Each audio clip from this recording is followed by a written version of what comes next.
Bom, passando agora para a terceira revolução, né, nós temos a Revolução Russa, ou a Revolução Comunista, no mesmo ano da aparição de Nossa Senhora de Fátima, em 1917. Então, já temos aqui um primeiro traço da Revolução Protestante, que elimina a figura da Igreja Católica, a Revolução Francesa elimina a figura de Nosso Senhor Jesus Cristo. Então, a terceira Revolução Russa, o que nós podemos falar a respeito dela e qual é, assim, vamos dizer, um paralelo que a gente consegue observar na igreja hoje. Por favor. Eu não direi russa, porque não foi feito pelo povo russo, de jeito nenhum. Perfeito. É uma revolução comunista.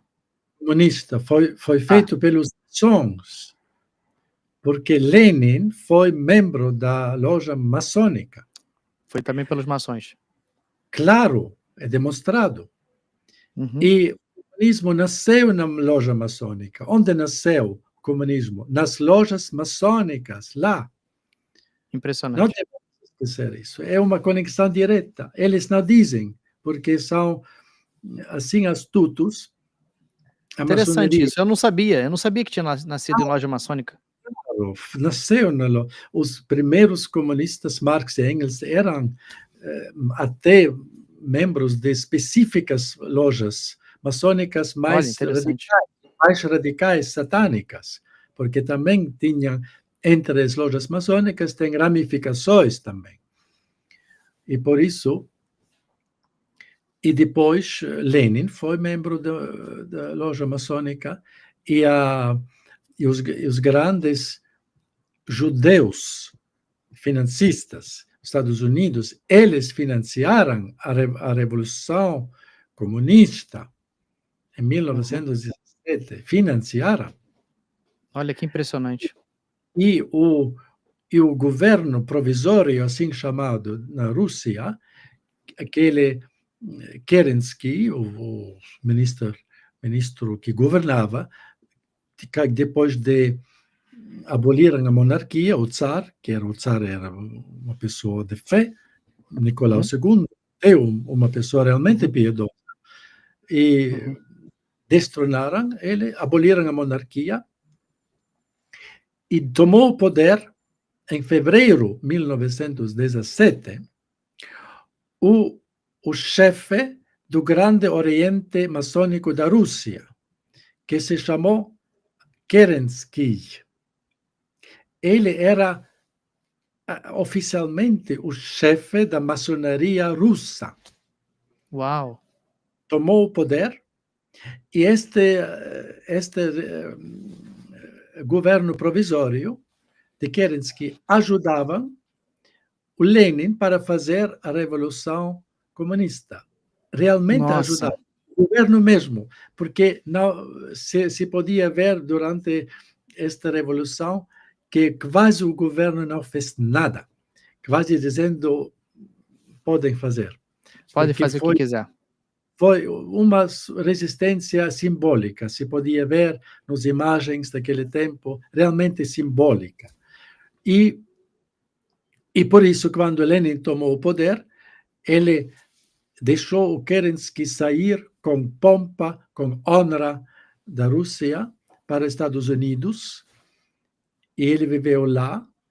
E quando Kerensky morreu, nos anos 71, nos Estados Unidos, a Igreja Ortodoxa recusou o funeral eclesiástico para ele. Uau! Com a argumentação, com porque razão.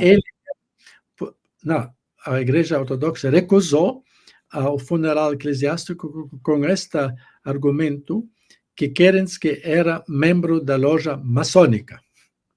Uau! Isso tudo é novidade para mim, muito interessante. Muito interessante. São factos, tudo documentados. Uau! Então, esta é uma conexão íntima entre a Revolução Francesa e a Revolução Comunista, que não é russa, porque mesmo os primeiros, vejam que isto se silencia, que os 90% do primeiro governo de Lenin, que se chamavam os comissários populares, os primeiros eram mais ou menos 300 com ministros, subministros, etc. E os primeiros, mais importantes ministérios, quase todos, eram guiados pelos judeus russos. Judeus. Uau! Eram todos judeus. Uau! Não eram do povo russo, não. Eram Sim, judeus nascidos na Rússia, mas judeus. nascidos da Rússia. Com todos os nomes. Trotsky, Lenin era não completamente judeu, mas os outros, esses grandes nomes. Tem até uma lista que mesmo a União Soviética depois concedeu publicar, que era a identidade de todos os outros, e eles indicaram que eles de estirpe judeia, hebreia, mas todos na Rússia. Isto não é nada contra os judeus, mas simplesmente um fato histórico. Porque eu digo isso? Para não dizer que era uma revolução russa, era uma revolução maçônica comunista, e assim direi. Sim, com participação de alguns judeus importantes da época. No primeiro governo da União Soviética eram, digo, 90% todos esses comissários eram descendência, até se eles se identificavam como judeus. Sim, impressionante. Sim. Porque, Excelência, costumam criar uma falsa, vamos dizer assim, oposição entre a maçonaria e o comunismo. Aqui no Brasil, inclusive, a gente tem o governo Lula, que é um governo comunista, e o governo anterior, que era o governo Bolsonaro, era cheio de maçom nesse governo. Então, como é que fica isso, assim, essa diferença, né? Sim, porque a maçonaria, no fundo, sempre aos escondidos promovia todos os movimentos comunistas no mundo inteiro, claro, para destabelecer a sociedade ainda intacta, cristã ou ainda na lei natural, e para ter mais controle. E porque eles têm conflitos, isto pode acontecer, porque também mesmo dentro das maçonaria tem vários ramificações, às vezes eles têm também, assim chamados, qualquer conflito, como também tem organizações estas mafiosas, que têm também os clãs de mafiosos, que têm, às vezes, lutas um contra o outro, e assim, também neste caso, a maçonaria e o comunismo, às vezes, tiveram alguns conflitos para poder, para controlar, não? Era também uma questão de controle, mas não de princípios, não? Os princípios profundos eram iguais.